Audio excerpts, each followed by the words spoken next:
Sudah dilarang, masih ngotot main sepak bola, pria ini viral dijemput paksa sang istri di tengah pertandingan.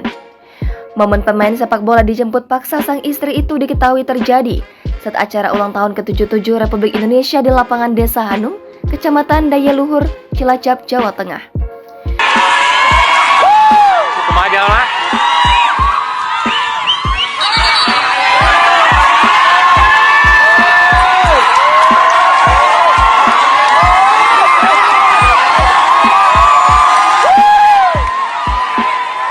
Berdasarkan penjelasan kepala desa setempat, saat itu tengah berlangsung pertandingan antar kampung antara kesebelasan Desa Bingkeng dan kesebelasan Desa Panulisan.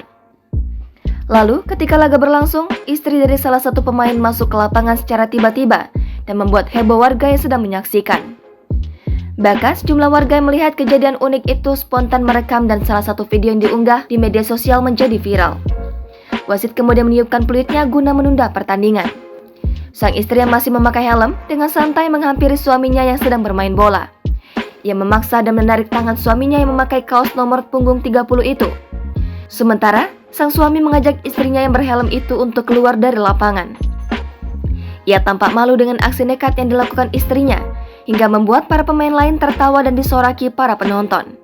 Sang istri seolah tak terima dengan sikap suami yang mendorong tubuhnya untuk pergi. Namun, ia terus berusaha menarik tangan suaminya agar pergi bersamanya. Kepala Desa Bingkeng, Wartono, pada Rabu 31 Agustus mengatakan, istrinya itu sayang kepada suaminya, sehingga ditakutkan kejadian yang tidak diharapkan itu alasan utamanya.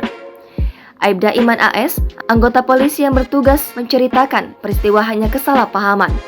Sang istri sebetulnya sudah melarang suami untuk bermain sepak bola dengan alasan tertentu. Namun diduga sang suami nekat bertanding.